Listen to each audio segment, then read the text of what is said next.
ମୋ ନାଁ ସୁମିତ୍ରା ବେହେରା ବୁଢୀପେଟା। ଡ୍ରେନ୍ ଭିତରେ ଆମର କହୁଛନ୍ତି ପାଇପ୍ ଯାଇଛି ବୋଲିକା କହୁଛନ୍ତି କଣ ପାଣି ଦୂଷିତ ହେଇଯାଉଛି। ଆମର ତ କିଛି ଦୂଷିତ ହଉନି ପାଣି। ଏପଟେ ଯୋଉ କରେ ଏପଟ ସାଇଡରେ ସବୁ ଖୋଳିକି ନେଇଛନ୍ତି କହୁଛନ୍ତି ସେ ପାଣି ଭଲ ଆସିବ। ସେ ପାଣି କଣ ଭଲ ଆସିବ?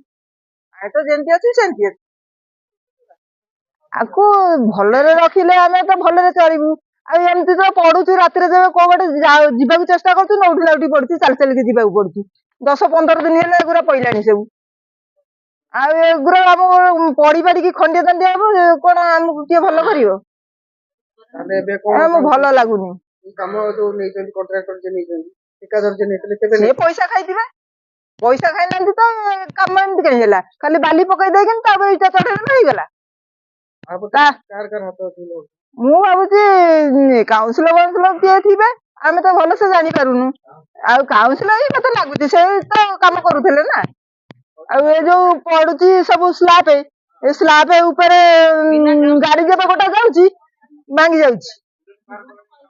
ଆଉ ସେପଟରେ ଆମର ସେମିତି ବାଟ ଦିହରେ ଯିବା ଆସିବା କଲା ବେଳକୁ ଭୁଷୁଡିଲା ତଳକୁ। କାହାକୁ କହିବୁ ଆମେ? ଏବେ ଆପଣ କଣ ଚାହୁଁଛନ୍ତି? ଆମେ ଚାହୁଁଛୁ ଯେ ଆମ ଗାଁରେ ସୁତୁରା ସଫା ସୁତୁରା ସବୁ ରହୁ। ଭଲ ରହିବା ଦରକାର। ଆଜ୍ଞା ମୋ ନାଁ ସୁଶାନ୍ତ ସ୍ୱାଇଁ, ଘର ଗୋଡିପାଟନା, ପୋଷ୍ଟ ଦଲଦାର, ଜିଲ୍ଲା କଟକ। କଣ ହେଇଛି ଆପଣଙ୍କର ସମସ୍ୟା? ସମସ୍ୟା ଆଜ୍ଞା କଣ, ଏ ରାସ୍ତା ଯୋଉ ହେଇଛି ଏ ଯୋଉ ବାଲି ଉପରେ ଇଟା ପକେଇଛନ୍ତି ଇଏ କାମ ଠିକ ନୁହଁ। ତାପରେ ତାଡିକିରି ପାଇପ୍ ଲାଇନ ନେବେ ବୋଲି କରିଛନ୍ତି। 15 ଜଣ ପଡିକି ହାତ ଗୋଡ ଭାଙ୍ଗିଲାଣି। ସେ କୁଲରେ ଯାଇକି ଛଟପଟ ହଉଛନ୍ତି ଗଲା। ଆଉ ଏପଟେ ତ କାଉନସିଲର ଯାହା କାମ କରୁଛନ୍ତି ଯାହା ମାରିଥିବେ ଜାଣିଥିବ ଆଉ। ଏଇ ଯୋଉ ରାସ୍ତା କାମ ହଉଛି ଆପଣଙ୍କ ଯୋଉ ଫଳକ ଲାଗିଛି କାନ୍ଥର କଣ ଘରେ ଲାଗିଛି ଏହାର ଫଳକ, ଏହାକୁ ନେଇ କଣ କହିବି?